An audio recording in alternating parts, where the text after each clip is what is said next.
Ok, tá bom? Boa tarde.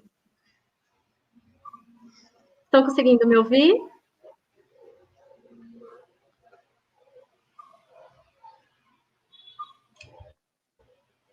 Estão me ouvindo bem?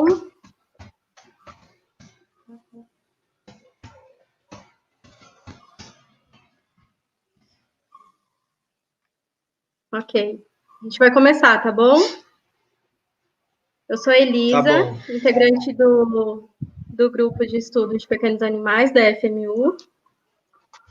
Hoje a gente vai ter uma palestra sobre a importância do atendimento do médico veterinário em relação à área comportamental dos nossos animais, certo? E eu quero agradecer de coração pelo GEPA a presença do Dr. Juliano Farias, que é especializado nessa área comportamental, ele é graduado na FMU e tem uma linda carreira em relação a essa área comportamental, no Exército também. E eu quero passar só alguns recados antes da gente começar, que para certificado, só vai valer para quem se inscreveu pelo Simpla, acessou a nossa aula, a nossa palestra, e no final nós vamos disponibilizar a lista de presença. Quem assinar a lista de presença recebe o certificado dentro de alguns dias, direto no e-mail pessoal em que fez a inscrição. Se não fizer, não preencher a lista de presença no final da palestra, ou não fez a inscrição pelo Simpla, não recebe o certificado. A gente não tem como fazer esse controle. Então, é muito importante, no final da palestra, vocês preencherem, tá? Bom, qualquer dúvida, vocês podem mandar aqui no chat. Se for alguma dúvida em relação ao grupo de estudos, em relação ao certificado ou à lista de presença, nós vamos ir respondendo por aqui mesmo. E se for alguma dúvida relacionada à palestra com o Dr. Juliano, nós vamos disponibilizar um tempo no final da palestra para esclarecer essas dúvidas. Então, vocês ficam até o final, que a gente vai bater um papo aqui, tá bom? Eu quero agradecer de novo, Dr. Juliano, e pode se apresentar, por favor.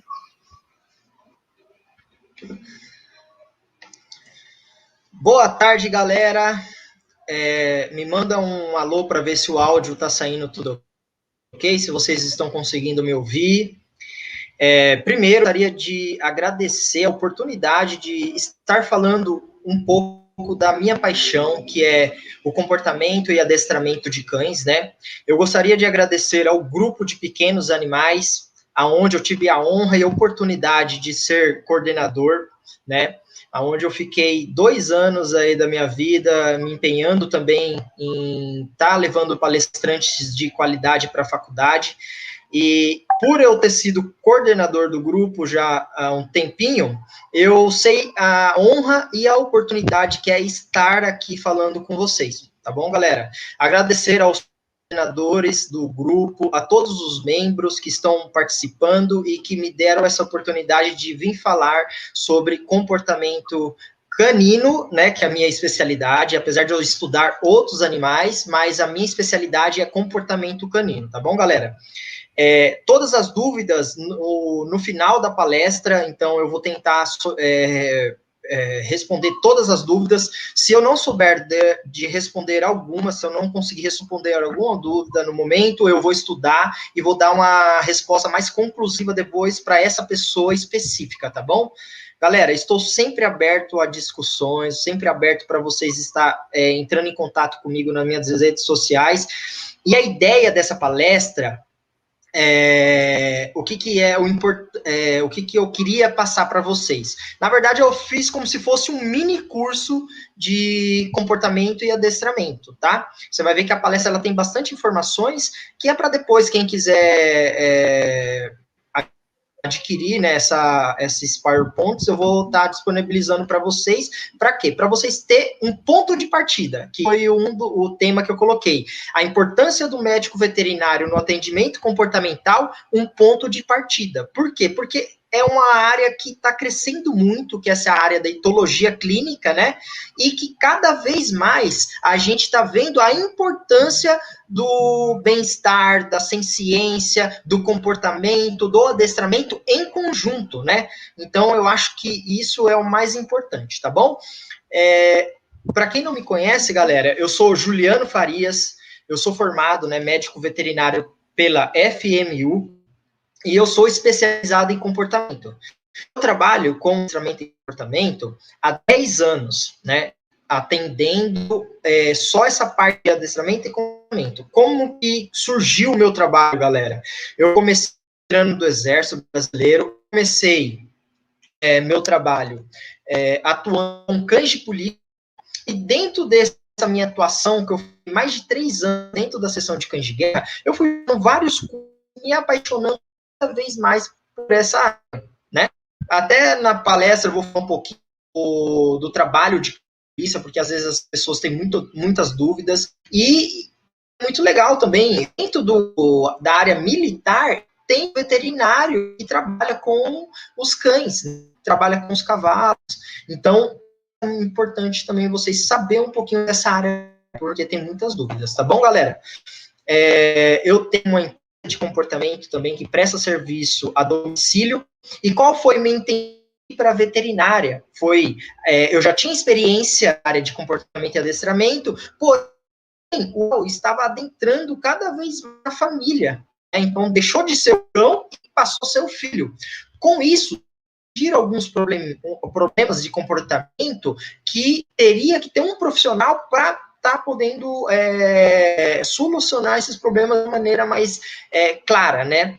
Então, infelizmente, também por conta dessa mudança de os também acabou tendo problemas, né? Porque o que eu vou falar depois, até no final da palestra, um pouco do bem-estar, vocês vão ver que o bem-estar animal, as regras das leis de bem-estar, às vezes não se aplicam para um bem-estar de cão de companhia, né? Então, isso também a gente vai bater um pouquinho na palestra. Bom, galera, vou entrar aqui para o PowerPoint e a gente vai dar início, tá? Qualquer dúvida, pode me falar. Vou colocar aqui no de apresentação.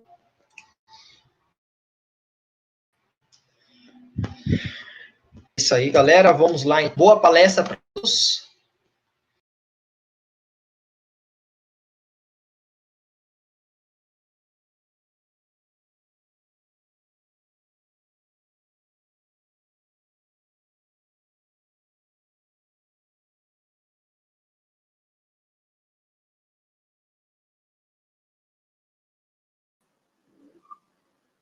Doutor Juliano?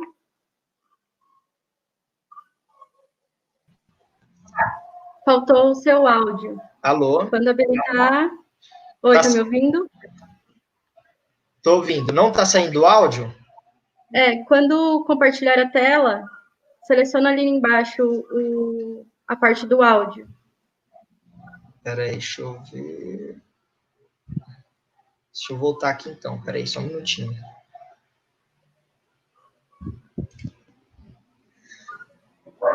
Na onde que eu...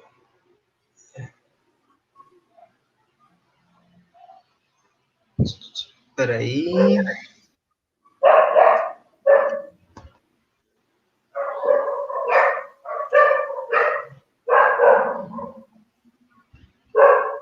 Não tô achando.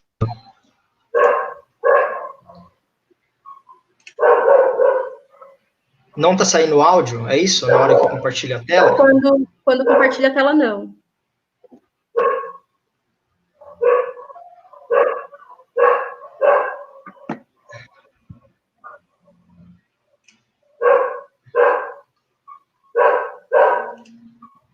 E agora? Tá saindo? Posso? Certo?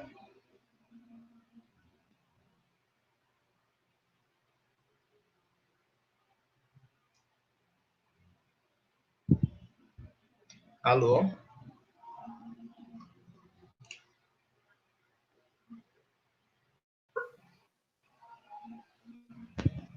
E agora? Tá dando para ouvir? Dá sim. Tudo certo. Tudo Desculpa certo? aí, Posso gente. continuar? Falhas técnicas. Desculpa, gente. Vamos retomar aqui, tá bom, Bora lá. galera?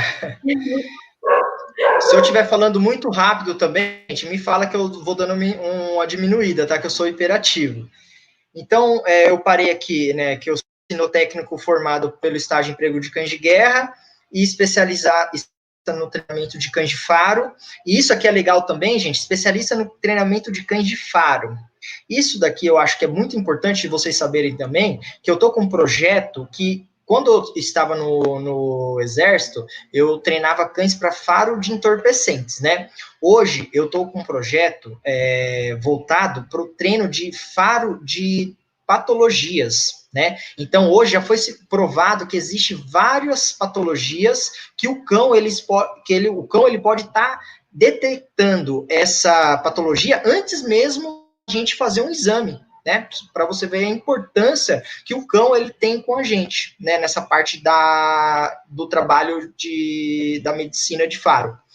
Inclusive que a gente está fazendo um projeto agora para cães achar o Covid-19 nos aeroportos. Então, assim, o cão ele tem um faro tão potente, que a gente vai chegar nesse ponto também, que, por exemplo, você está andando lá no aeroporto, aí tem um cão treinado para achar o Covid, por exemplo, de pessoas que chegam do exterior.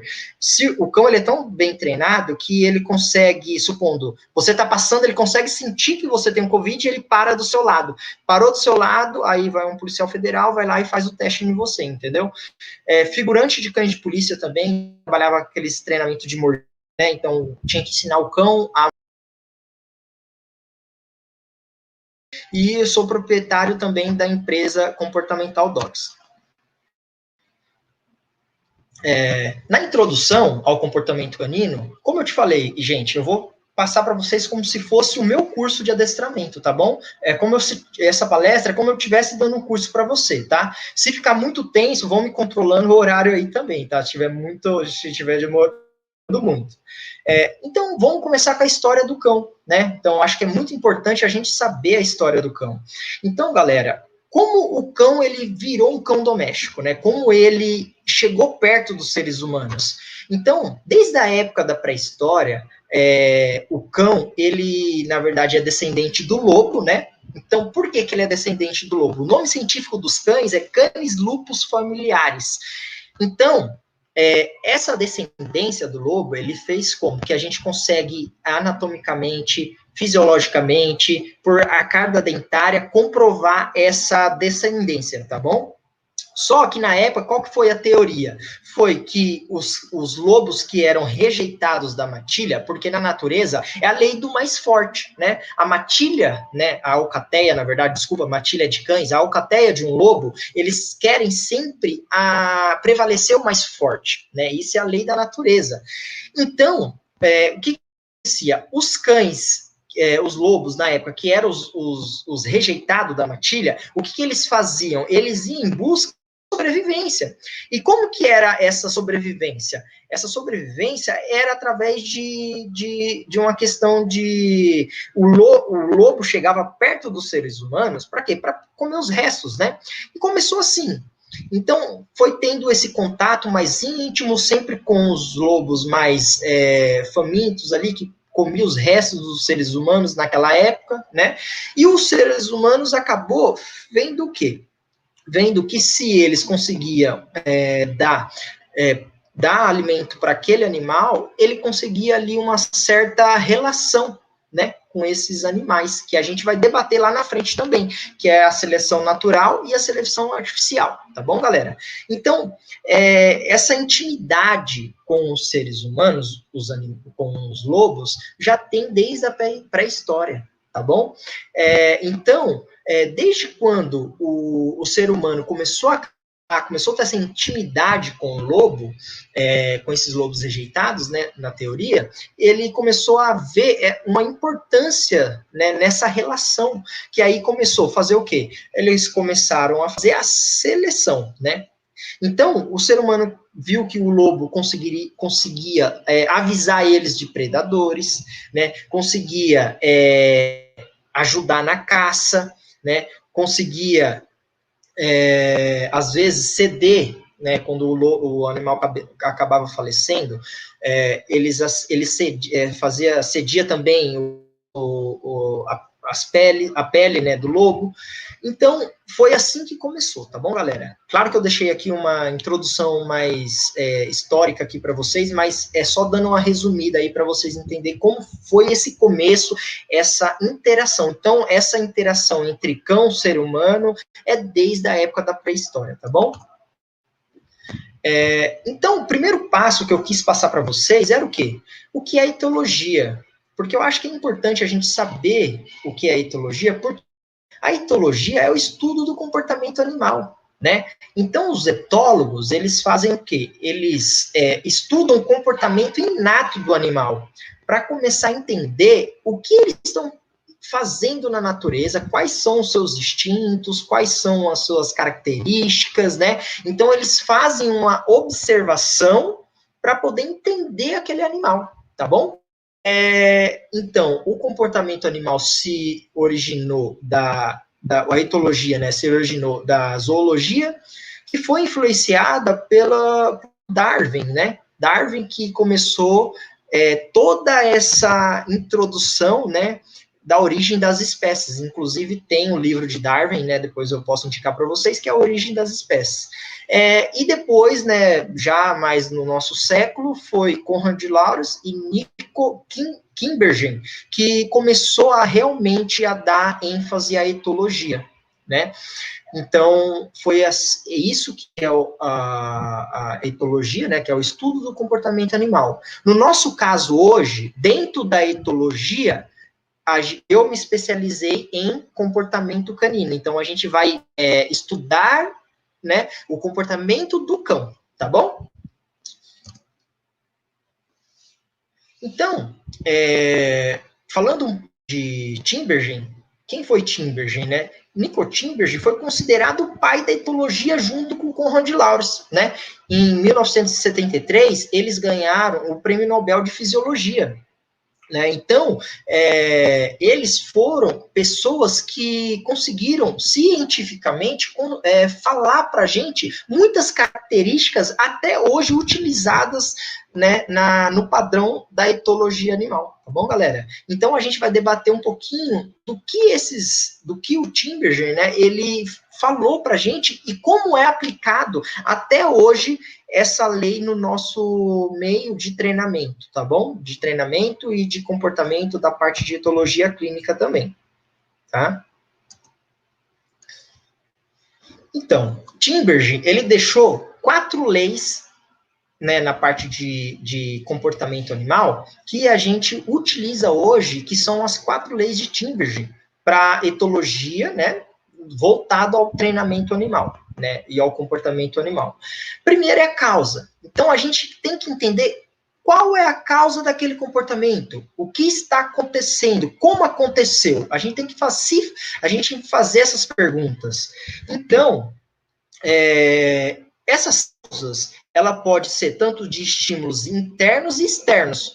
Por exemplo, você pode ter uma mudança fisiológica por conta de uma patologia e essa mudança fisiológica trazer um comportamento inadequado, entendeu? E o externo, você pode ter no ambiente externo, você pode ter algum estresse que pode aumentar o nível de cortisol desse animal e trazer uma resposta fisiológica, tá bom? Então, primeiro mecanismo que a gente tem que entender quando a gente vai avaliar um animal na parte de comportamento é a causa.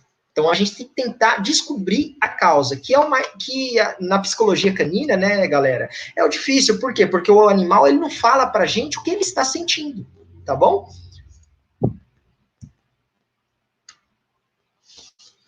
A segunda lei de Tinbergen é a otogenia. A otogenia é como esse comportamento se desenvolve, né? Ao longo da evolução do comportamento, como ele se desenvolveu, né?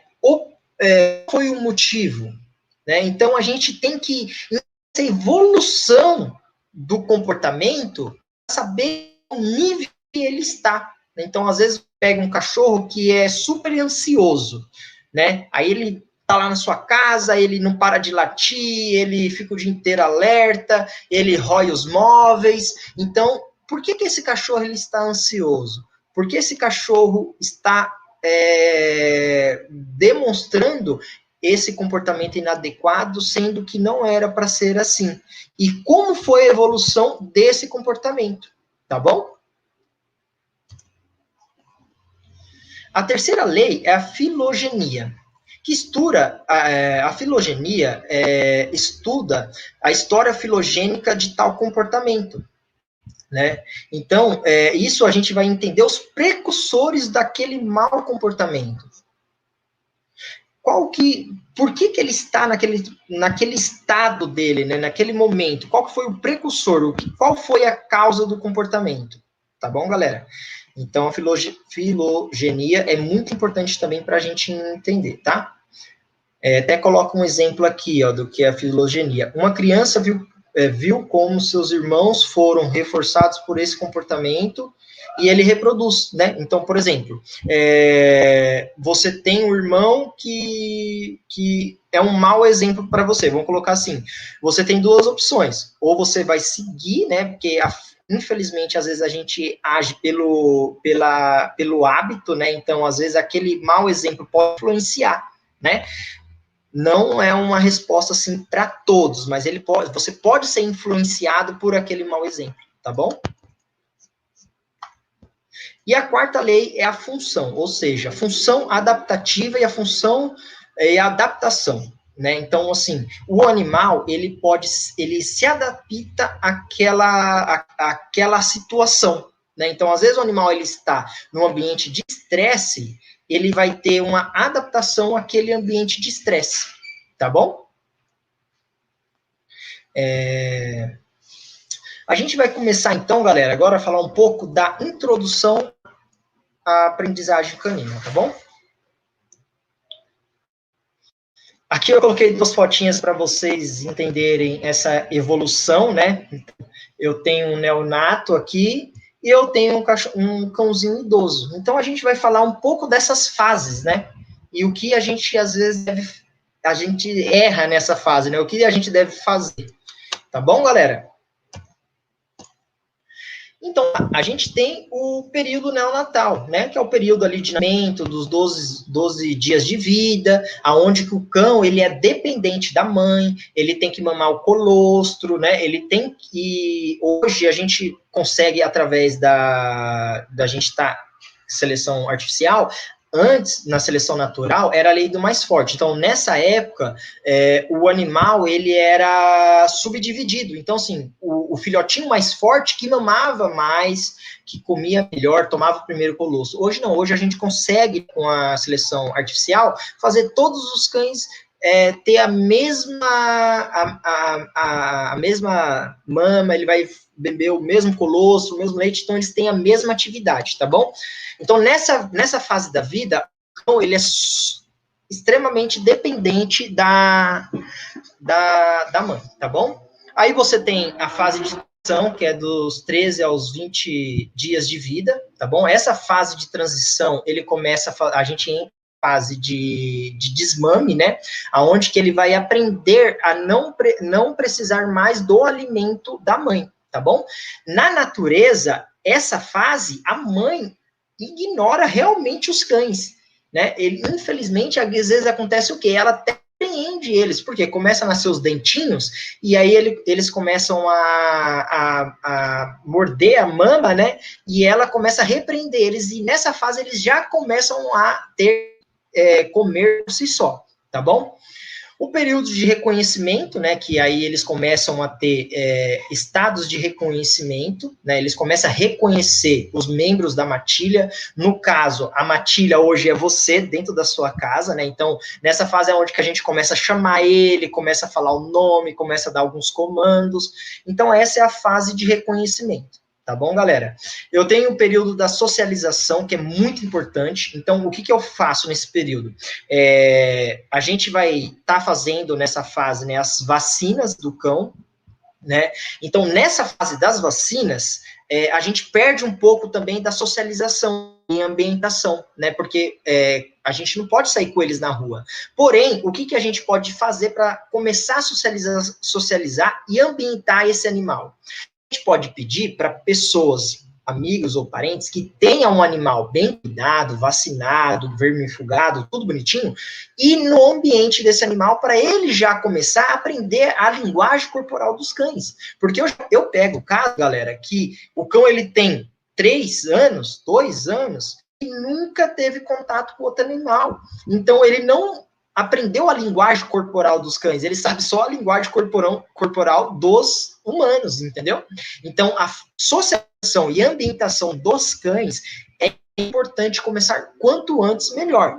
Então, eu sei que tem a fase da vacina, né, que a gente tem que tomar com essa fase da vacina, porém, a gente pode estar levando esse animal em um ambiente de controle que a gente sabe que o animal é vacinado, isso não em ambiente externo, tá, gente? Só em ambiente interno, tá bom? Eu sei que tem casos que não vai dar, né? Às vezes o cachorro vive só no quintal e realmente não dá para fazer isso, tá bom?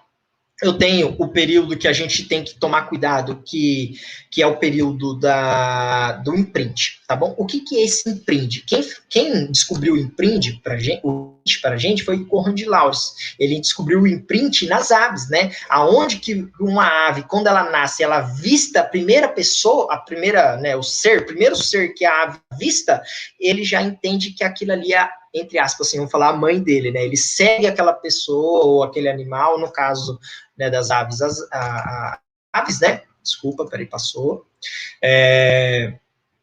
As aves. Então, é o período do imprint. Esse período é muito importante, galera. Por que é muito importante? Porque os cães, eles vivem em sociedade, eles vivem em matilha. Então, dentro do seu ambiente domiciliar, o cão, ele você como membro da matilha, não como pai, mãe, tio e vó. Então, você tem que ser um espelho para esse cão, né? Eu falo, você tem que ser o controlador do cão, senão você vai ser o controlado. Ele vai começar a fazer as coisinhas do instinto inato dele, que a gente vai falar um pouquinho ali mais para frente, e você vai perder o controle, né? Você vai perder o controle. Então, e ele vai associar você como esse controlador a partir desse momento, de 7 a 12 semanas de vida, que ele vai ser a fase do imprint dele, tá bom? Depois a gente tem a fase do medo, que é a fase que eu falo que a gente tem que sair bastante com o cão, que ele já vai estar já vai estar bem socializado, ele já vai estar bem ambientado, você tem que ter cuidado com essa fase do medo. Então, tomar cuidado com barulhos externos, né? Então, você tem que tomar um pouco de cuidado nessa fase, tá bom? Aí a gente tem a fase rebelde, né? Que é entre mais ou menos 13 a 16 semanas de vida, aquela fase que o cão ele tá super agitado, né? Aquele filhotão agitado, ele quer filhote assim que eu falo, né? Ele já passou da fase filhote para a fase já jovem, né? Ainda, geralmente os cães, eles amadurecem com 1 ano e meio, mais ou menos, 1 ano, dependendo da raça. Até 2, dependendo da raça também. Por exemplo, Rottweilers, eles só se amadurecem com 2, que às vezes as pessoas erram na fase do treinamento por conta disso. Então, nessa fase rebelde, o cão, ele vai estar super imperativo, ele quer gastar energia, ele quer brincar, ele quer socializar, ele quer toda hora atenção. Então, tem que tomar muito cuidado com essa fase também, porque senão você pode ter vários problemas de comportamento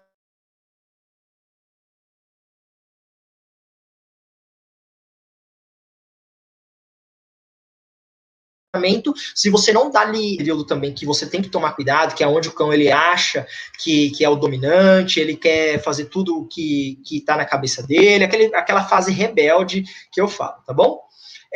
Depois você tem uma outra fase do medo, que é entre 6 a 14 meses de idade, ele vai ter essa outra fase de medo, tá bom? E a fase de maturidade de vida, que é de 1 a 4 anos, né? Nessa fase a gente já espera que o cão já tenha sido socializado, ambientado, ele já tenha muito contato com outros ambientes, com outros cães, né, para ele ter controle, você aprender a dar limite para eles, né, porque senão, o cão, como ele vive em matilha, ele tem que ter as tarefas deles, né, se ele não tiver a tarefa dele, ele vai fazer o que ele quer, ele vai controlar tudo, tá bom, galera?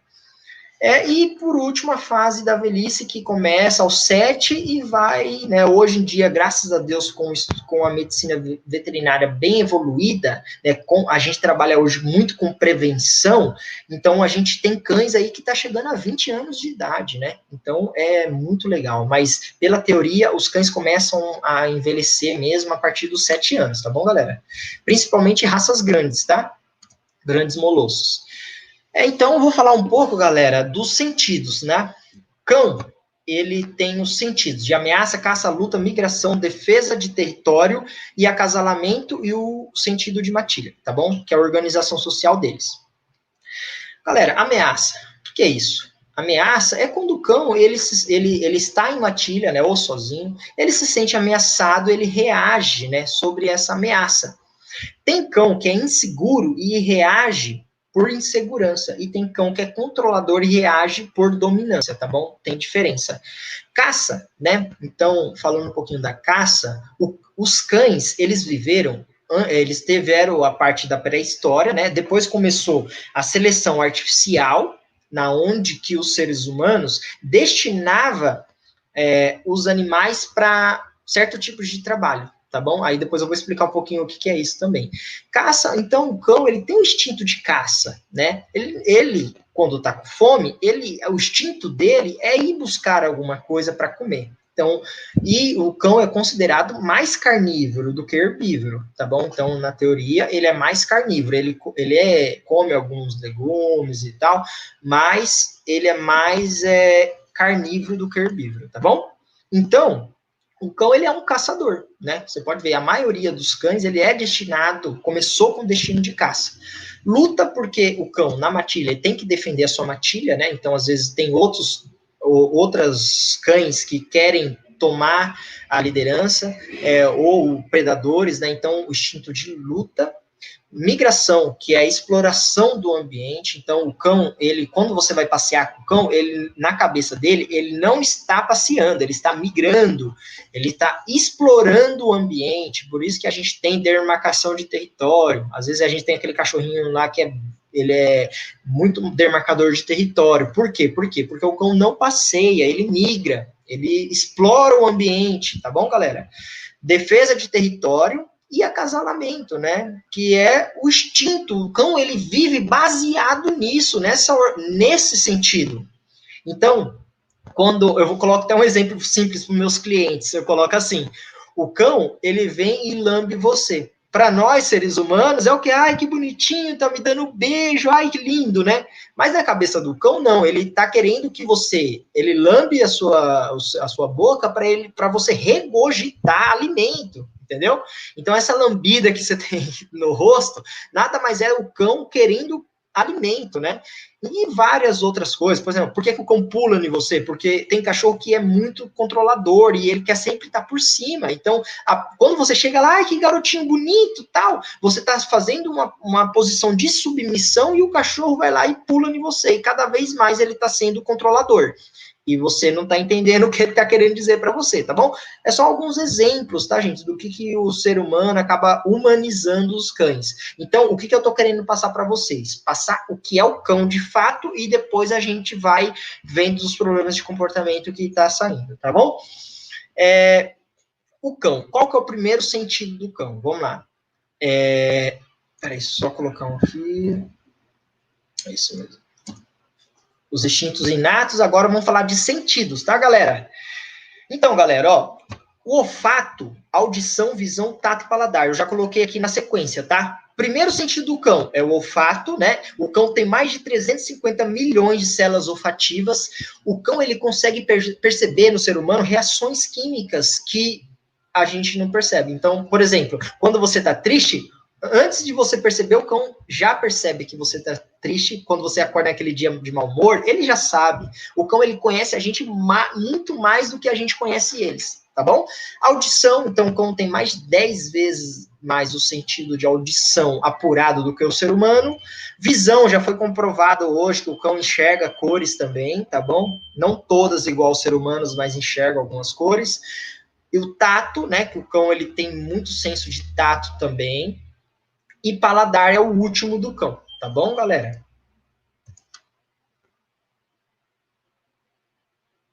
Agora, galera, a gente vai falar um pouco de linguagem corporal. É importante a gente saber ler a linguagem corporal do cão. Eu acho que é o mais importante agora, eu acho, de algumas coisas para a parte pro médico veterinário, para vocês alunos que estão começando, é importantíssimo vocês lerem a linguagem corporal. Eu coloquei algumas imagens aqui divertidas para a gente tentar entender um pouco essa linguagem corporal, tá bom, galera? Ó, então, eu tenho aqui, ó, um cão alerta, um cão desconfiado, um cão ansioso, né, e um cão estressado. Só que esse estressado aqui, você tem que tomar cuidado, às vezes, depois do passeio, ele fica assim também. Então, ansioso, ó, o alerta, orelha em pé, sempre atento a uma direção. Desconfiado, orelha em pé, em estação, tá vendo aqui que tem o dorso dele tá ouriçado, né, então ele tá ali, desconfiado. Ansioso ou inseguro, né? Vamos colocar aqui, orelha para baixo, rabo entre a cauda entre as pernas, né? Estressado ali para vocês, tá bom? Um cão ameaçado, tá vendo? Então, ameaçado, bravo, estressado de novo e em paz. Então, aqui, ó, ameaçado, ele tá ali todo retraído e latindo. Ele tá em paz ali, ele tá virando a cabeça para um lado e para o outro, tá tranquilo. Um cão bravo é quando o cão bravo que eu falo no caso assim, é um cão que ele não avisa, ele vai lá e vrau em você, né? Esse é o conceito de um cão agressivo, né? O cão agressivo, ele não avisa que vai morder, ele já vai lá e morde, né? Estressado, né? Às vezes a língua para fora, ele tá meio estressado. Aqui, farejando, tranquilo, perseguindo, um pouco estressado, às vezes o cão, quando está muito estressado, ele pode se coçar. Aqui eu coloquei aqui que ele precisa um pouco de espaço, ele está meio ali apático, né? Aqui um cão relaxado, amigável, ele está aqui de costas para você, tranquilo, respeito. Amigável e educado. Amigável e educado é quando o cão não pula em você, tá? Se ele pula em você, ele já não é educado. Tem muitas pessoas que gostam, né? Mas eu pego casos que, por exemplo, um Golden pula numa senhora de 60 anos, né? Aí já é mais difícil. Aqui, quando você vai fazer aquele carinho na barriguinha, que ele tá super confortável. O cão, quando vira a barriga para cima no ambiente, é porque ele confia no ambiente, que ele está super tranquilo, tá, galera? Aqui, quando você chega em casa, que eu falo, né, que ele pula, que é legal a gente dar um bloqueio aqui. Curioso e pedindo, por favor, né, aquela velha situação que você está comendo e aí ele vem do seu lado e fica pedindo alguma coisa para você, tá bom? Aqui, chamando você para brincar, né, o outro cão, feliz, né? Bem calmo. E aqui é muito importante, galera. Do lado aqui eu coloquei algumas fotos de alguns pastores alemães, tá? Eu não sei se é pastor alemão é um lobo, mas parece, né? Um dos dois. Vamos lá. Ó, galera, nessa fase aqui, ó, na primeira foto aqui, você pode ver que ele começou a mostrar os dentes e mostrar os lábios, mas ainda não tá 100%. Na foto de cima, você vê que ele já mostra os dentes. Então, isso aqui é um aviso assim, meu, vou te morder, tá? Toma muito cuidado com essa expressão. Aqui, ó, tá vendo? Nessa outra foto, a sua direita, né? Ela tá vendo, ó, ele tá já com o lábio e os dentes bem mostrando para você. Então, nessa fase aqui, ele vai te morder, tá bom? Ó, nessa fase aqui, ele vai te morder. Então, toma cuidado com isso daqui, tá bom? Nessa fase aqui, galera, eu falo que é como os cães se dominam um ao outro, tá? O cão submisso sempre fica por baixo, tá? O controlado fica por baixo e eles se corrigem pelo pescoço, ó, tá vendo? É assim que os cães se corrigem. Aqui é quando o cão vai atacar outro e o outro já está se submetendo, ó, já tá rabo entre as pernas, ele mostrou pro outro, meu, eu não vou brigar com você. Ele pode até reagir, mas porque o outro não vai parar, tá bom? Mas ele vai se submeter aqui. Aqui é quando os cães estão tendo uma relação, tá? Eles estão começando a ter uma relação, aí um vai lá, cutuca o outro, tá bom? Aqui, aquele famoso caso do cão super inseguro, né? Aí o outro vem, sai correndo atrás dele, rabo entre as pernas, ó. Isso aqui, gente, é mais perigoso do que um cão dominante, tá? Isso aqui, para você tomar uma mordida, toma muito cuidado. Aqui é quando o cão tá querendo fazer amizade, que ele vem, lambe o lábio do outro cão, tá? Aqui ele tá chamando para brincar. Não, na verdade, aqui ele tá começando a se estranhar, ó. Tá? Ele está com o pelo oriçado, a cauda ereta e para frente, tá? Aqui eles vão começar a brigar, tá bom? Aqui, nessa fase, ó, o outro está dominando e o outro já veio submisso. Aqui é muito difícil o cachorro brigar aqui. E aqui não precisa nem falar, né? Aqui ele já está totalmente tranquilo, relaxado, submisso. Como o cão aprende, galera? Isso aqui é baseado na minha vivência, tá? Aqui eu estou falando para você a minha vivência de treinamento, tá bom? Ó, aqui é uma comparação que eu fiz entre seres humanos e cães, tá? Para construir uma memória ou realmente aprender, tá bom? Ó, o ser humano, ele aprende após 7 repetições, tá? O cão, ele aprende após 30 repetições. Foi mais ou menos a base. Porém, tem uma variável.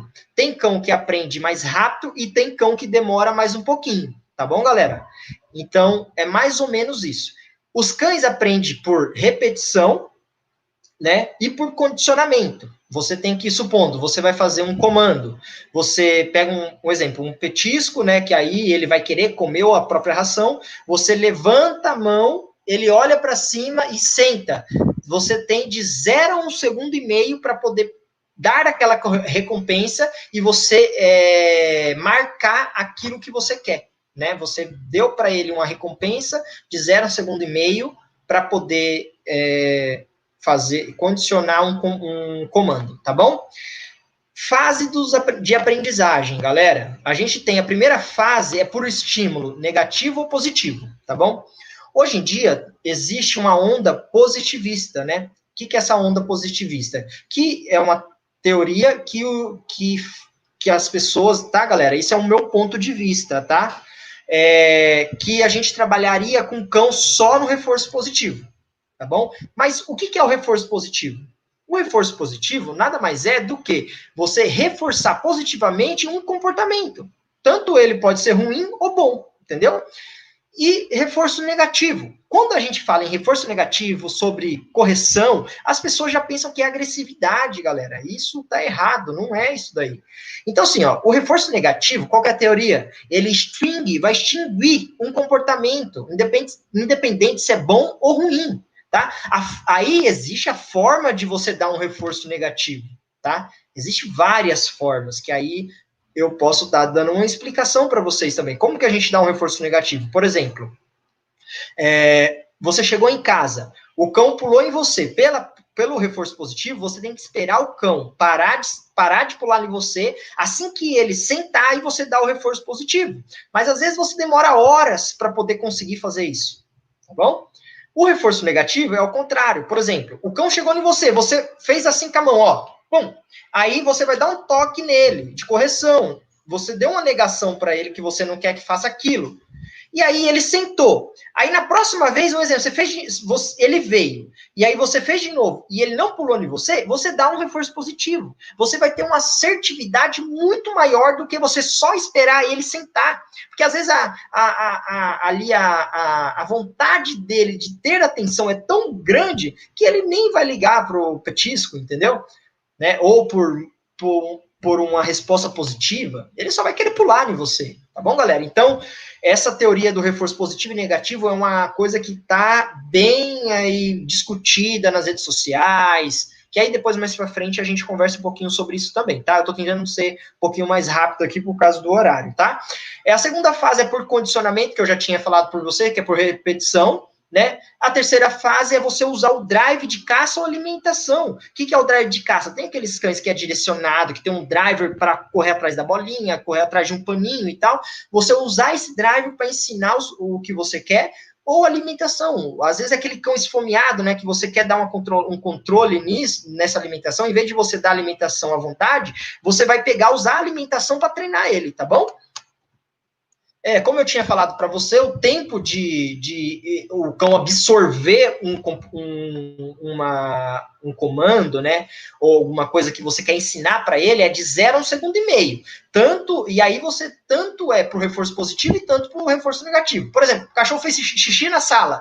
Você não pegou no exato momento, não adianta você chegar lá e esfregar o focinho do cachorro no chão, né? Todas aquelas coiseiras que o pessoal fazia antigamente. Não adianta, galera. Não adianta reforçar negativamente uma coisa que o cão não sabe, tá bom?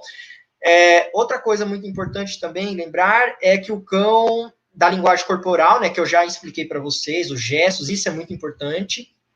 Outra coisa, na postura, isso é muito importante, a postura que você vai lidar com o cão lê você, a linguagem corporal, a sua fala, a tonalidade de palavra na hora que você vai executar um comando, inclusive para os treinamentos de Schutzhund, né, que é aqueles treinamentos de cães de trabalho, é usado o alemão, porque o alemão tem uma tonalidade mais firme de trabalho, né, de comando. Então, na hora que você vai tanto dar um comando para o animal, vai condicionar ele, você tem que ter uma tonalidade um pouco mais assertiva, tá bom? Você criar uma rotina, né, você tem que ter rotina com esse animal. Você tem que, né, ter uma rotina para ele estar aprendendo, a hora para tudo, né?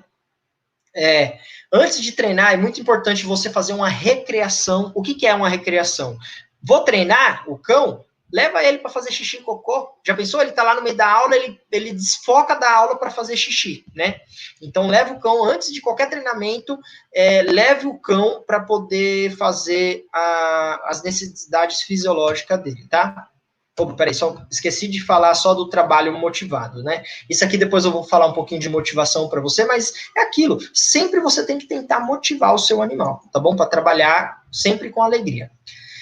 Outra coisa que é muito importante, selecione um ambiente bem confortável para o cão. Não adianta você querer ensinar o cão no ambiente no começo, né? Depois você pode ir mudando, mas no começo não adianta você querer ensinar o cão num ambiente que está tendo estresse. Ele não vai nem olhar para você, tá bom? Então, comece num ambiente confortável e depois você vai evoluir, tá bom? Utilize os brinquedos, eu já falei, né? O drive de caça, tanto para alimentação, para os brinquedos. Aí tem os brinquedos da minha preferência, que eu posso indicar para vocês depois. O cão que prefere alimentação. E aí tem um caso importante, que é o cão que não gosta de nada. E aí, o que você faz?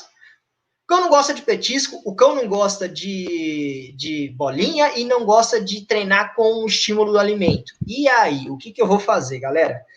Então, também, você tem que ser criativo, você tem que criar coisas, tentar descobrir o que eu posso fazer para treinar o meu cão. Igual eu te falei, nem todos os cães, quando a pessoa chama um adestrador, por exemplo, a pessoa acha que aquele cachorro vai virar o show dog, né?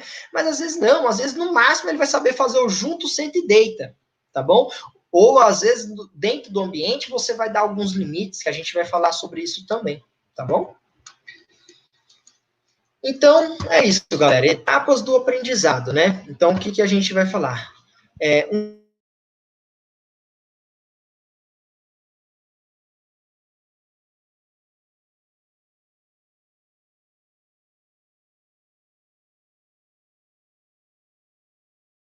Um pouco sobre uma experiência, é aquilo que eu já estava falando. É o que o cão ele vai ter no ambiente dele, né? Supondo, um cão que é criado num ambiente de estresse, a tendência dele ficar estressado, ser mais agitado, é muito grande, né? Então, todas as experiências fora do cérebro vai resultar nessa informação adquirida, tá bom?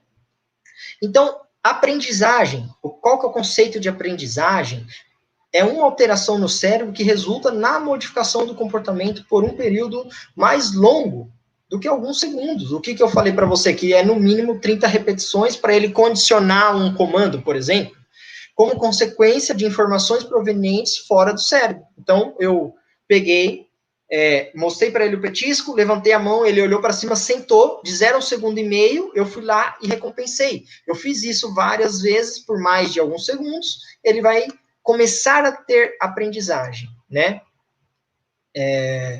E dentro dessa questão aqui de aprendizagem, galera, o que é legal a gente ver? Tem algumas pesquisas que falam que um cão, ele tem o mesmo nível de aprendizagem de uma criança, mais ou menos de 6 anos de idade. Isso foi comparado na pesquisa que de 96% da criança, né, em quesito aprendizagem, em torno de 93% do cão. Então, o cão, ele tem um fator de aprendizagem muito grande, né? Porém, de uma forma diferente, que aí a gente vai falar um pouquinho mais para frente também. Então, vamos falar um pouco das predisposições para aprender. Então, a gente tem 3 predisposições, que é o quê? É o condicionamento clássico operante e o condicionamento em labirinto. Condicionamento clássico você vai ter que esperar um estímulo do animal para poder recompensar ele ou mostrar que aquilo é o que você quer, né? Então, por exemplo, você espera o cão sentar, quando ele sentou, você reforça. Sentou, você reforça. Ele vai entender que aquilo é legal, e aí ele vai começar a fazer isso, tá bom? Eu tenho um condicionamento operante, que é operar. Então, é aquilo, operante. Ele vai ter que, o exemplo, você levantou a mão com o petisco, ele sentou. Você induziu ele sentar, então ele operou aquela situação que você queria. Então, esse é o condicionamento operante, tá bom? E aprendizagem de labirinto, no qual o animal aprende a tomar um caminho em particular para obter uma recompensa. Então, o que é isso? Você vai criar uma situação aonde que o animal ele vai ter uma recompensa se ele fizer toda aquela sequência que você pediu, tá bom? Que esse é a aprendizagem em labirinto, tá bom, galera? Galera, eu estou tentando ser bem rápido aqui para poder conseguir passar tudo para vocês, tá? Como eu falei, a parte de comportamento e adestramento é muita coisa, então eu tentei fazer uma palestra bem resumida para bater um pouquinho de cada coisa, e depois, mais para frente, a gente começa a falar um pouco das coisas mais direcionadas, tá? Motivação. Então, motivação é um processo sediado no cérebro que controla quais alterações comportamentais e fisiológicas que ocorrem no momento. Então, por exemplo, o cão ficou com fome, ele se motivou a ir caçar. O cão ficou com sede, ele se motivou a ir buscar água, tá? Então, por exemplo, o cão ele gosta de bolinha para brincar, então você vai fazer um estímulo de caça com a bolinha para ele ter motivação de correr atrás da bolinha para você treinar ele. Isso é motivação, tá, galera? Então, vamos falar um pouco de evolução e variação, herança e seleção. Então, galera, variação é o quê? Quando o ser humano começou a fazer a seleção artificial, que o ser humano começou a colocar a mão na genética do cão, ele começou a destinar as raças para trabalho. Para quem não sabe, o cão viveu mais de 120 mil anos no trabalho antes de virar o cão de companhia, né? No caso da foto aqui, eu coloquei um cão Border Collie, né, pastoreando as ovelhas, e um cão Rottweiler fazendo a guarda e proteção, né, para você ver as variações que a gente tem da raça.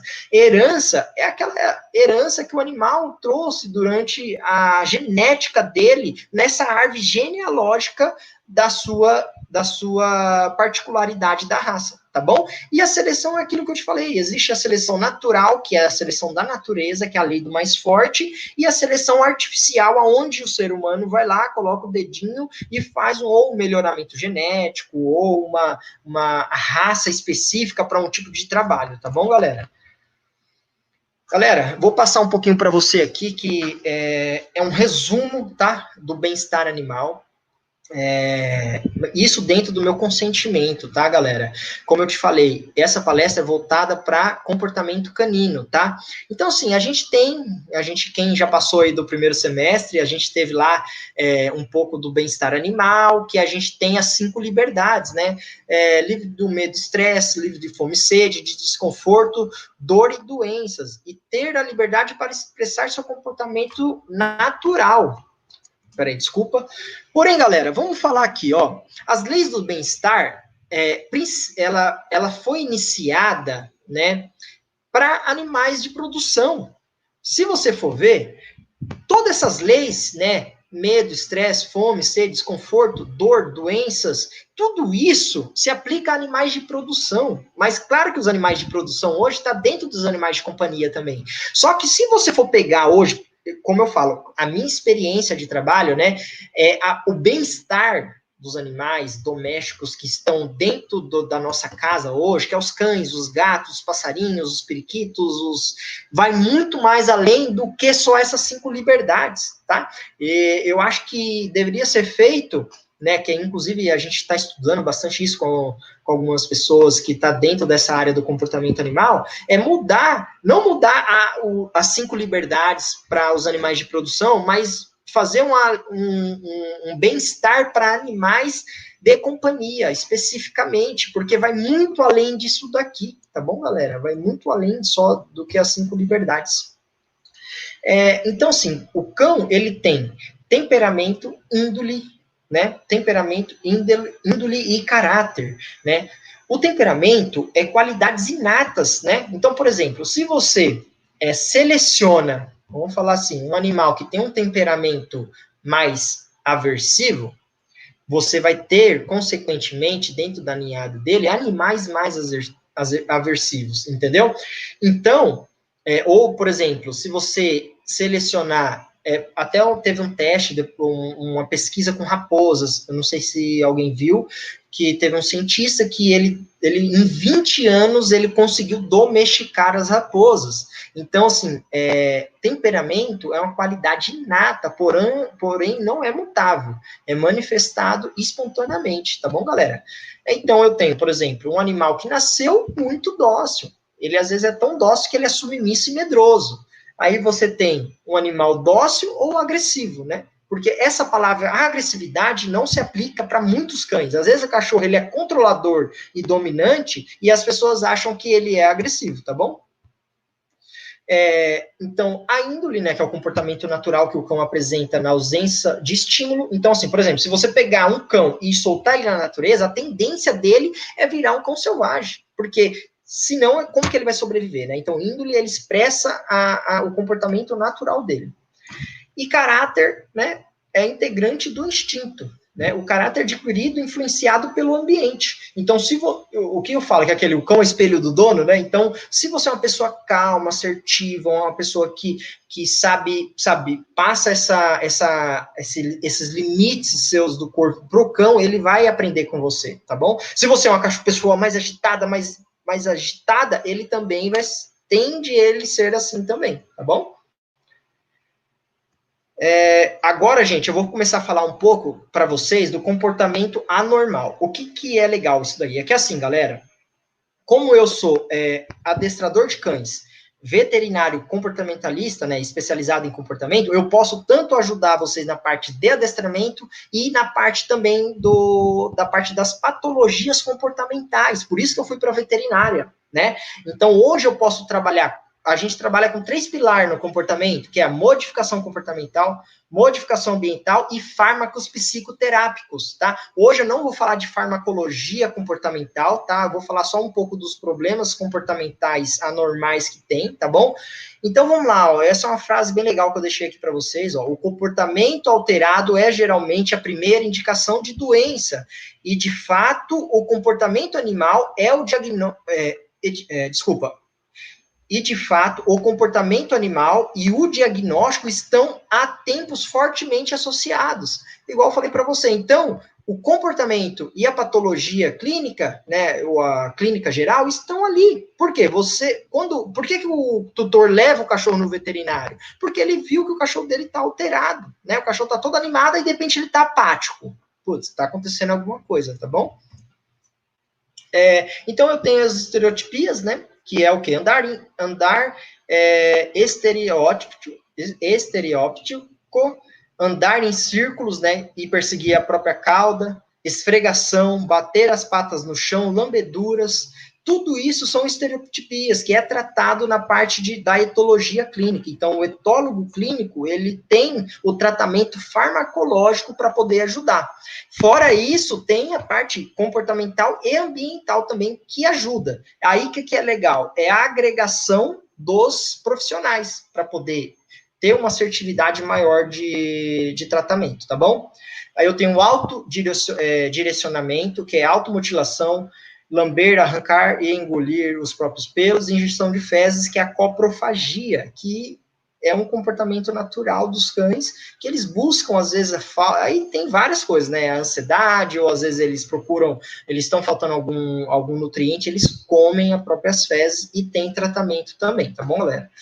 Então, aqui, galera, eu listei para você alguns problemas comportamentais que eu trabalho no meu dia a dia, que é a ansiedade por separação, que é a síndrome de ansiedade de separação, que é um dos problemas mais comuns que está tendo hoje no mercado, tá? Educação sanitária, né? Xixi, cocô no lugar certo, roer os móveis, latida em excesso, hiperatividade, fobia, medo, insegurança e agressividade, né? Então, todos esses problemas comportamentais são tratáveis com modificação comportamental, modificação ambiental, adestramento e fármacos psicoterápicos, tá bom, galera? E aí fica a pergunta: chegou na clínica um animal que você desconfiou que tem um problema, né? O que o veterinário tem que fazer? Chama o veterinário comportamental? Chama o comportamentalista? Ou chama o adestrador, né? Então, muitas pessoas me perguntam isso, Juliano, o que eu faço? A minha indicação é o quê? Primeira coisa, se você tiver um veterinário comportamental na sua região, leve para o veterinário comportamental. Por quê? Porque o veterinário comportamental, ele vai conseguir fechar um diagnóstico do problema comportamental e saber se existe algum tipo de patologia, né, interferindo nesse comportamento. Após isso, a segunda opção é chamar um adestrador especializado em comportamento e, por último, um adestrador para ajudar na modificação comportamental e na modificação ambiental. Porém, lembrando que o trabalho em conjunto do veterinário comportamental com os adestradores é muito importante, tá? Para você ter uma assertividade melhor no trabalho.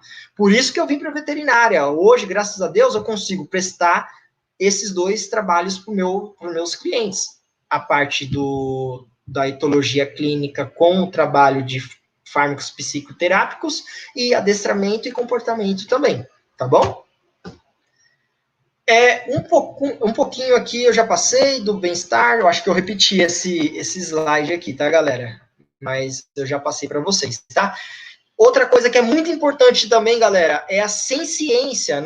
Não sei se vocês já ouviram falar. O que é a senciência? O que veio, né, esses estudos? Eu deixei um texto aqui, mas eu vou resumir. A senciência nada mais é do que veio para provar que os animais são seres cientes, que não são objetos inanimados, né? Então, eles têm capacidades de expressar sentimentos, tá, galera? Então, senciência aí é bem legal também. Agora, galera, eu vou passar bem rápido mesmo, que eu acho que eu já estou estourando o horário aqui, tá? Eu fiz um básico de adestramento de cães, tá bom? Então, eu coloquei aqui um pouquinho o que é o adestramento de cães, né? Consiste em habilitar e produzir no animal, através de métodos e ensinamentos e treinamentos, de acordo com seu temperamento, caráter e memória. São regras do adestramento, hein? Gostar de cães, tratar os cães com justiça, não castigar o cão visando a educação, não passar uma lição seguinte sem que o cão tenha aprendido a anterior, nunca encerrar uma aula após ter castigado o animal. Saber comandar, não deixar que o cão canse demasiadamente, tá bom?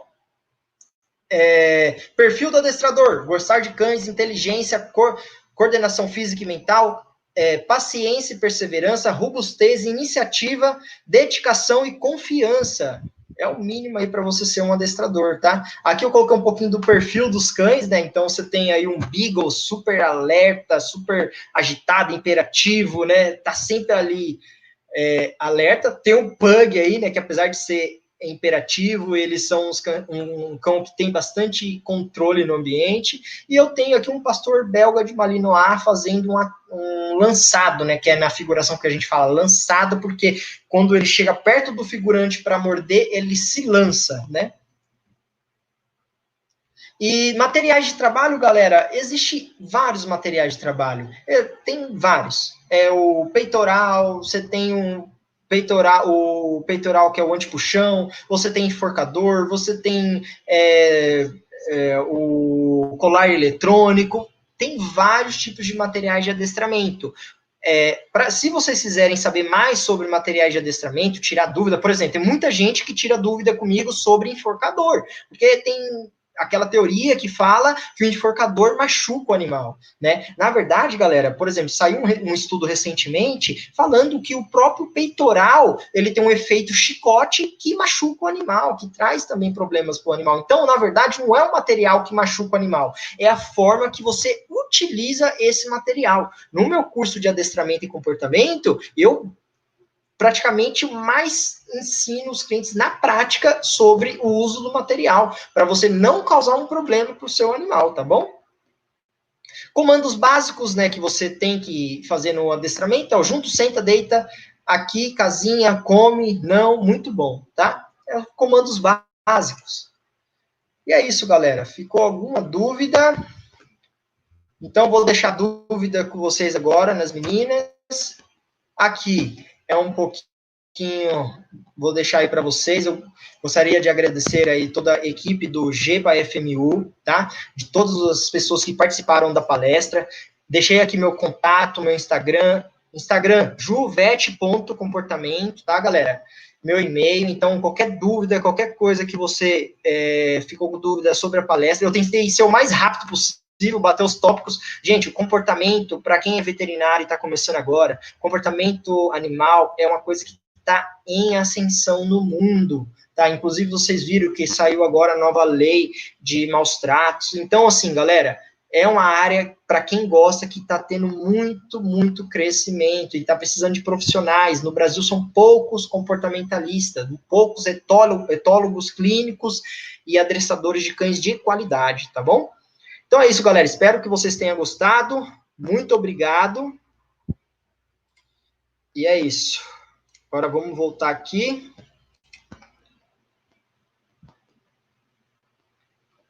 Alô? Voltamos. Acho que deu para passar tudo, né? Passei um pouquinho do tempo, né? Sim. A gente vai liberar aqui as questões. Tá bom. Um minutinho.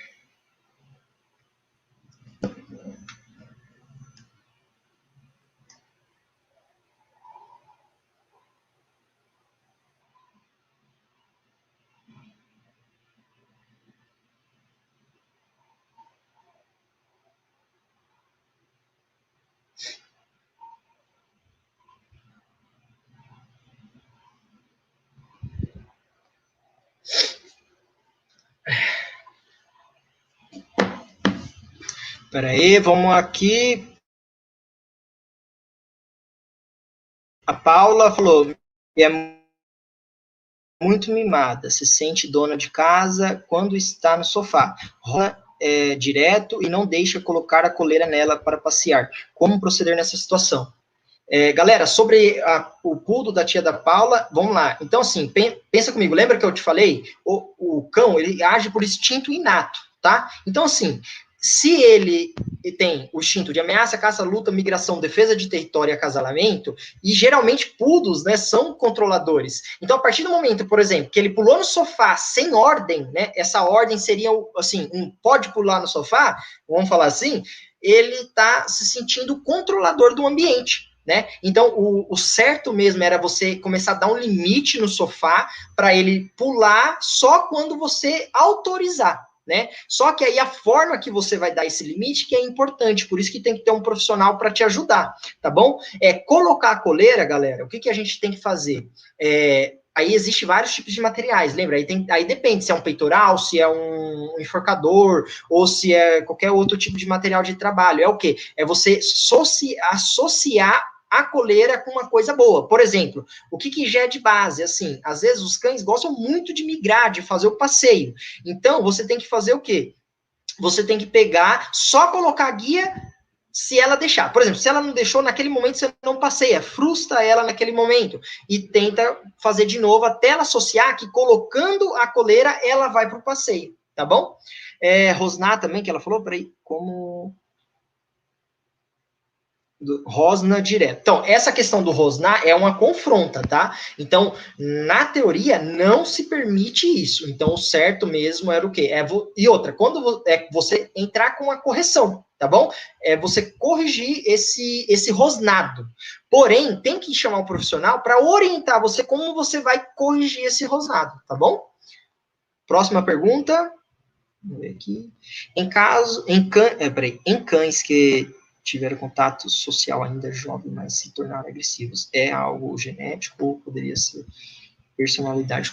Isso aqui é legal, tá? Então, assim, ele é um cão que ele teve contato social, né? Ele foi socializado, mesmo assim, ele continuou dominante, né? Lembra, a agressividade, galera, em 10 anos que eu trabalho com cães, eu vi um caso só de agressividade que tem lá no meu Instagram, que é o Todd, que era um cão que era extremamente agressivo.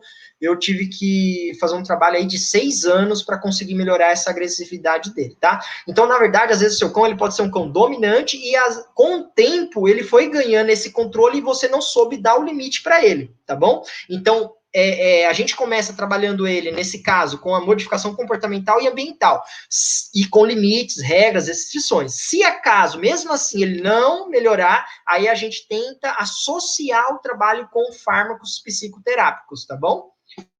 Mirela, espero que tenha ajudado. Próxima pergunta. Renata, vamos lá. Renata Guerra, você realmente acredita que cães nos veem como cães? Ou seja, membro da sua matilha?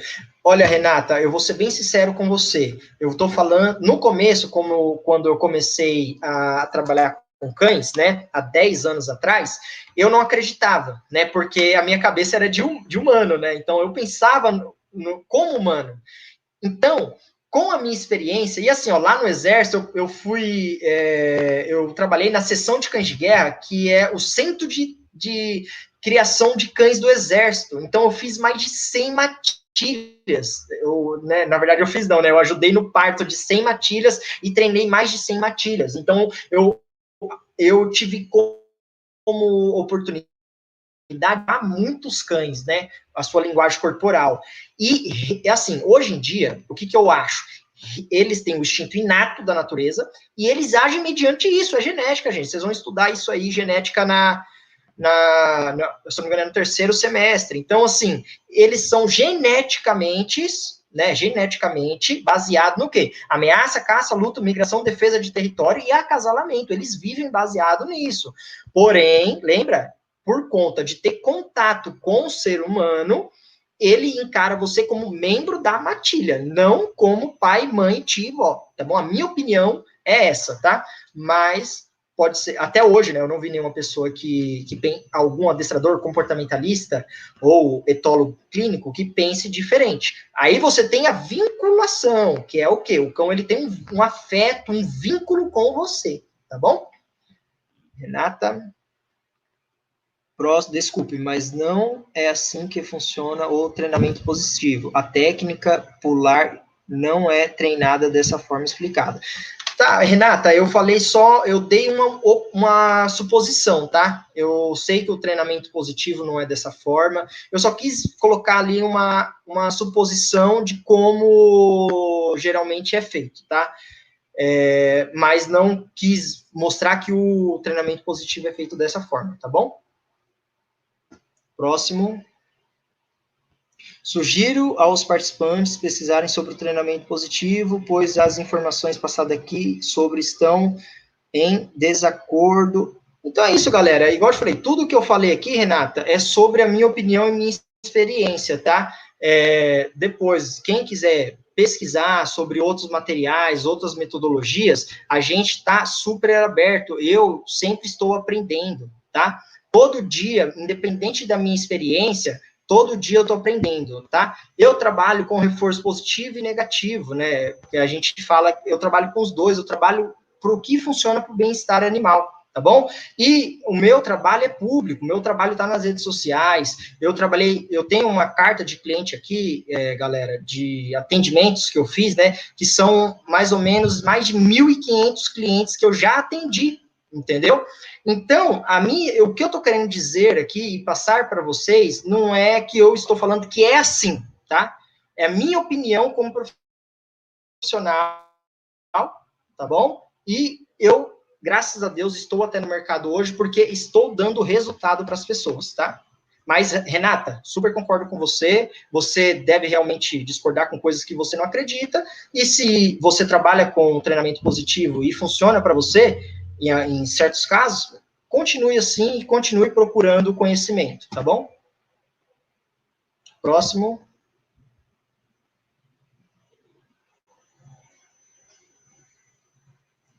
Tá, a Renata, ela tá... Volta um pouquinho. Volta de novo a outra pergunta, desculpa.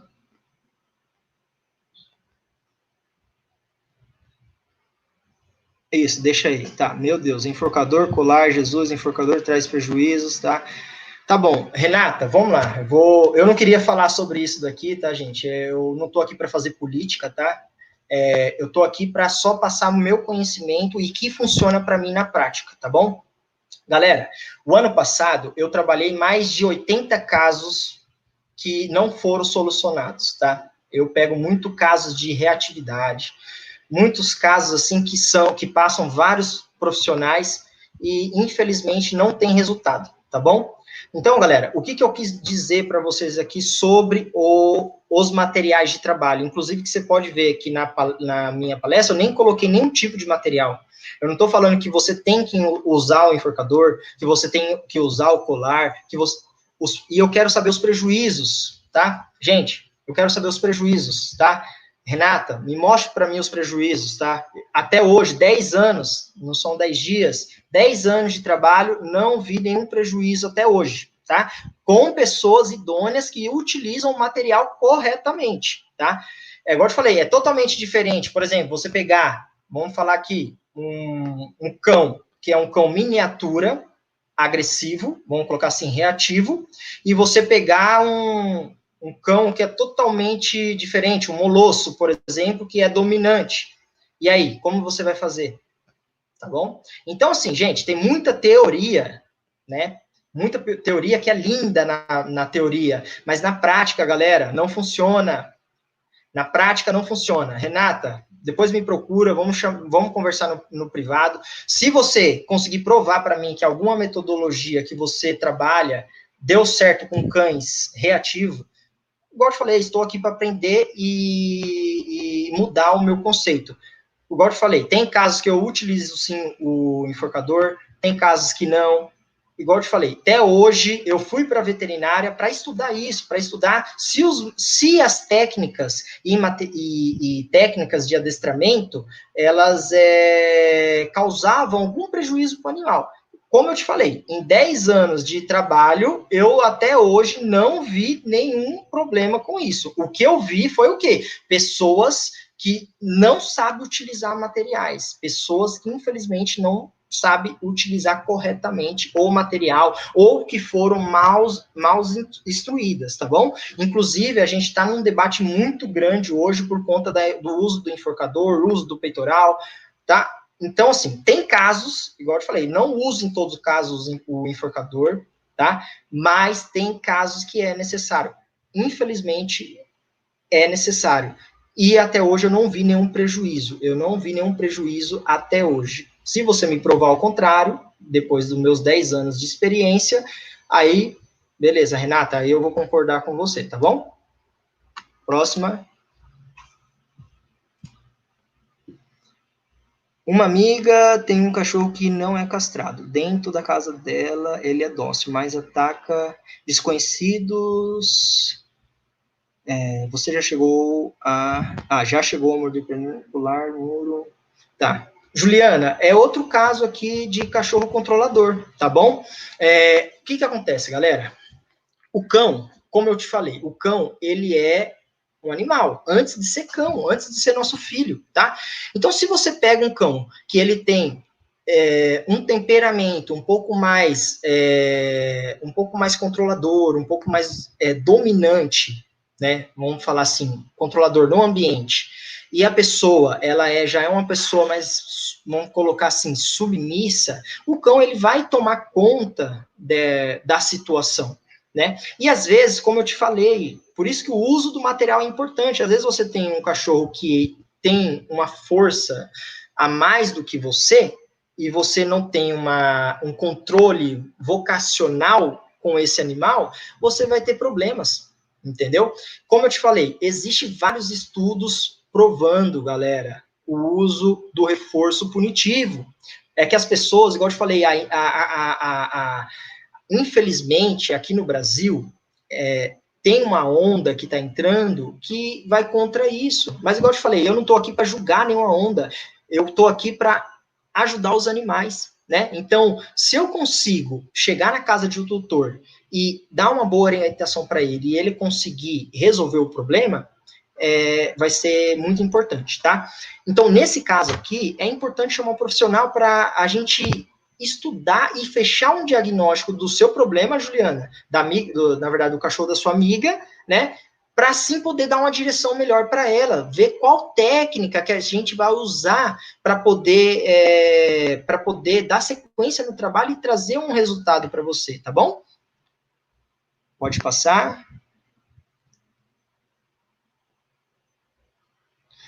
Então, lembra, Juliana, que eu falei que a gente tem que trabalhar sempre com a causa, né? Então, a gente tem que procurar por que está havendo esse problema? Então, primeira coisa, chamou um veterinário comportamental, ele vai saber se realmente tem alguma patologia, né, que pode estar envolvida, ou se realmente é só comportamental, tá bom?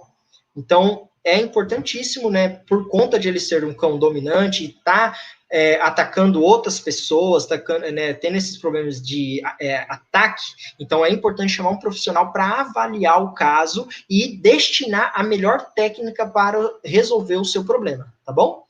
Próximo. Amanda Cardoso. Lá, tem uma cadelinha que foi resgatada e ela não anda na guia. Alguma dica para conseguir fazer ela adaptar a guia?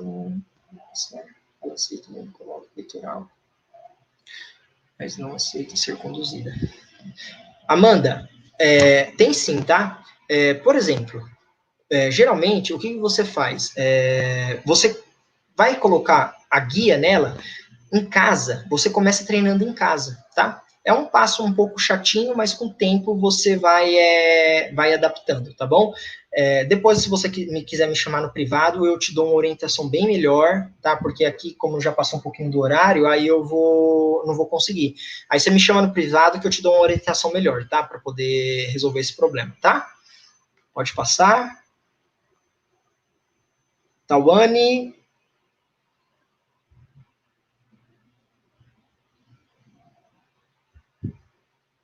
Tem sim, Tawane. Depois você me chama no privado que eu vou dar um material para você, tá? Que aí você pode se aprofundar mais no bem-estar animal. Igual eu te falei, gente, o bem-estar animal vai muito além do que as 5 liberdades, tá? Então, depois você me chama no privado, Tawane, que eu sugiro alguns materiais para você, tá bom? Próximo.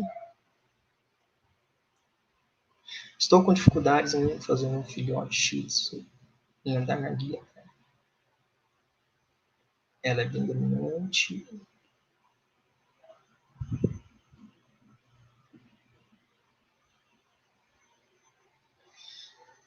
Isso aí, Felipe. Faço sim trabalho com matilhas, tá?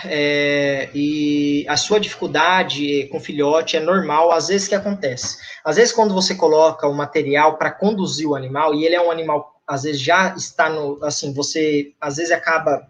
Vamos colocar assim, né? Como ser humano, a gente às vezes acaba mimando muito o animal e ele já se sente controlador, mesmo sendo filhote, né? Porque ele já começa aquelas brincadeiras de ameaça e luta mesmo na matilha, tá bom? Então, assim, tem um treinamento sim para a gente fazer, tá? Para poder adaptar e fazer ele seguir você certinho, tá bom? E depois, se você quiser me chamar no privado também, a gente conversa um pouquinho, tá? Não dá para mim falar tudo, gente, senão eu não vou responder todo mundo, tá? Próximo, Isadora.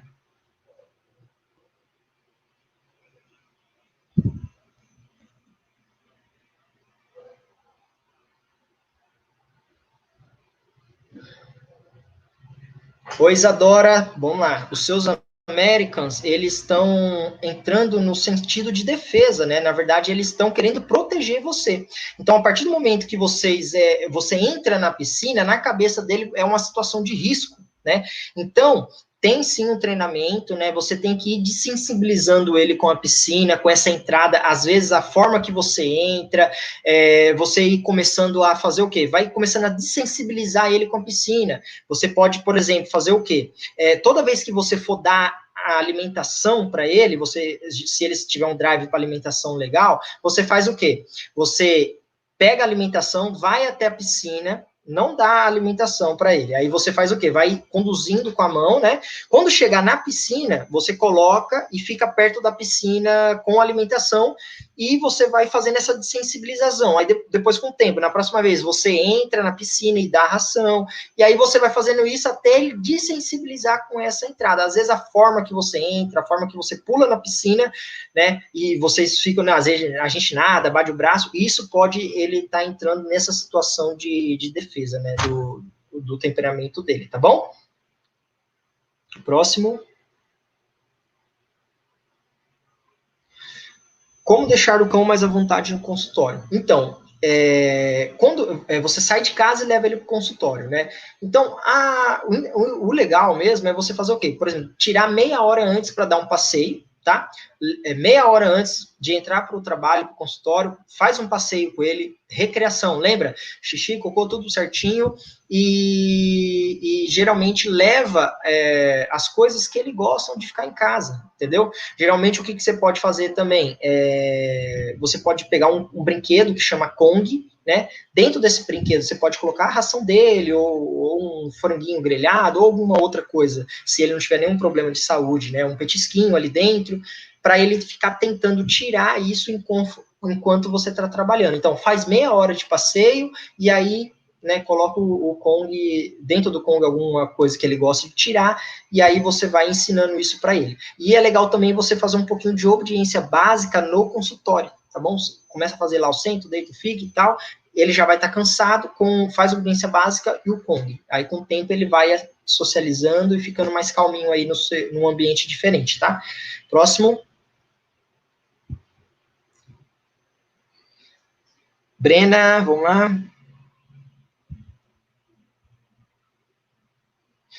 Vamos lá, Brena. Isso é muito importante a pergunta que a Brena fez, tá? Qual o caminho que um estudante de medicina veterinária deve trilhar para trabalhar com comportamento? Brena, primeira dica que eu dou para você é ter a mente aberta, tá? E buscar resultados, tá bom? Não se posicionar só com uma ideologia, né? Como eu te falei, como a nossa amiga, ela é contra, né, algumas coisas que eu falei e tal, que ela tá totalmente certa, ela tem que ter o ponto de partida dela também, mas o que eu levei para mim? Mente aberta. Então, você começa ali na veterinária, só que o que é legal? A prática, né? Eu falo que a prática ela é soberana, assim como a clínica é soberana. Então, comece a fazer estágio, comece a participar de eventos dentro tem associações que você pode entrar como estudante de veterinário, que tem a Associação Brasileira de Médicos Veterinários Comportamentais, que depois aqui eu indico para vocês. Então, o veterinário é assim, ele se forma como veterinário e depois ele pode partir para pós-graduação em etologia clínica ou mestrado em comportamento, que é o que eu vou fazer o ano que vem, pós em etologia clínica, e depois eu vou fazer o mestrado de comportamento na Itália. Mas, galera, é assim, o que eu acho, tá bom? É você praticar, é você colocar a mão, porque tem muitas pessoas que falam, mas não coloca a mão, né? Não vai ali na prática. Por exemplo, eu conheço muitos veterinários, não tô aqui julgando ninguém, galera, só falando. Tem muitas pessoas que falam, mas não agem, não trazem prática, resultado, tá bom? Então, comece praticando, faça cursos, palestras, seminários, né? E pratica para ver se é aquilo mesmo que você quer para sua vida. Por quê? Existe o etólogo clínico, que é o veterinário comportamental, que ele trabalha só dentro do consultório. O cão chega lá, por exemplo, no veterinário comportamental, ele chega lá, ele vai ser abordado clinicamente, né? Geralmente, o veterinário, dentro do consultório, ele não faz modificação comportamental, ele orienta, mas não faz, ele não está lá com o cliente. E ele não faz a modificação ambiental. E aí ele sugere, às vezes, fármacos psicoterápicos, entendeu?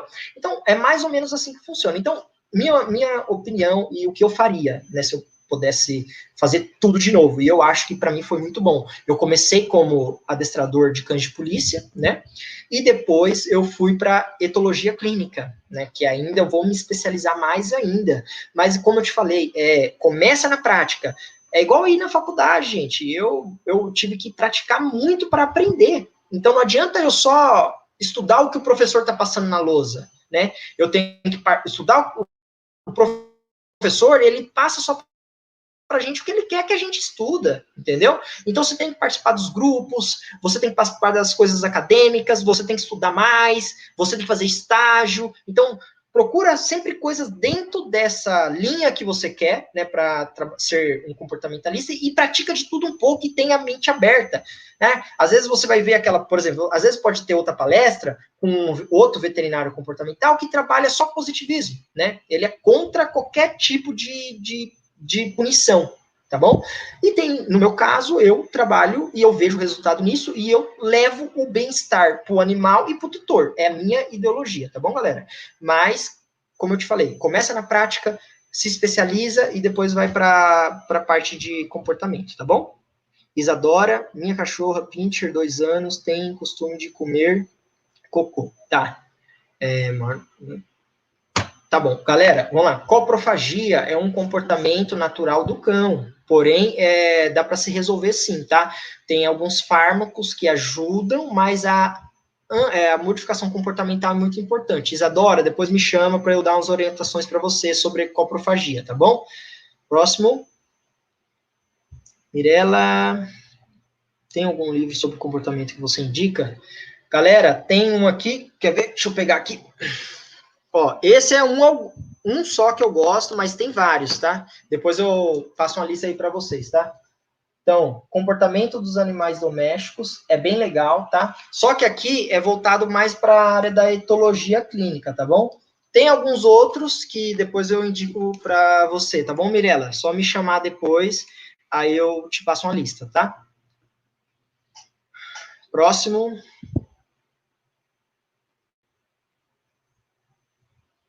Tá, a Renata, ela pediu, me desculpe, doutor, mas minha intenção não é desrespeitá-lo, discordo, porque sigo outras linhas de comportamento. Renata, olha, eu não me senti ofendido, tá? Fica tranquila, como eu te falei, eu sou um adestrador e comportamentalista de mente aberta, eu respeito todas as ideologias de treinamento, inclusive eu utilizo o reforço positivo, mas como eu te falei, eu trabalho muito na prática, né? Então, eu respeito que você segue outras linhas de treinamento. Como eu te falei, eu estou sujeito a fazer amizade. Tem pessoas que, às vezes, têm menos tempo de adestramento comigo, que me ensinam muitas coisas. E essa ideia é um ajudar o outro e trazer o bem-estar para os animais, tá bom? Então, o que eu sugiro para você? Me chame depois no privado, a gente conversa, vamos trocar ideia, informação, né? E isso é o mais importante, tá bom? E eu estou sempre aberto, não fiquei ofendido, espero que você também não tenha ficado ofendido, tá bom? Eu acho que é isso, né? Acabou. Muito obrigada. Lisa. Gente, quem quiser seguir o Dr. Juliano, eu comecei a seguir ele na semana passada, eu achei incrível o trabalho dele.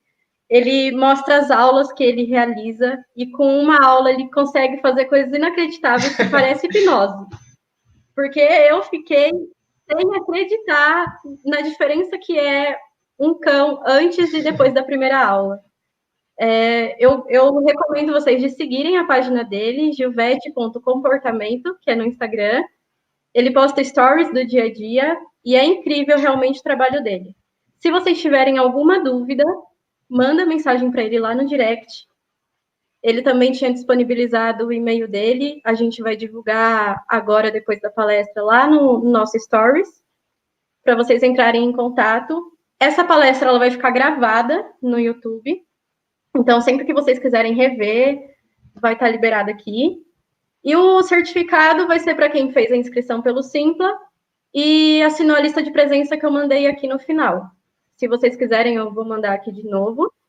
E eu quero agradecer, em nome do GEPA, a presença do Dr. Juliano, o convite.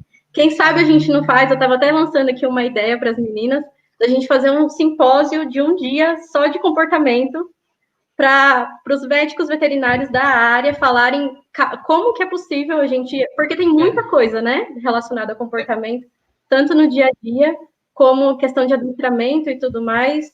Tem de gatos também, que também é importante. Então, e é interessante, né? Então, quem sabe aí fica uma sugestão minha para o GEPA. Ah, com certeza. E eu espero que vocês tenham gostado da palestra. Eu estou muito contente. Seria muito legal o simpósio, porque... Estou muito contente com...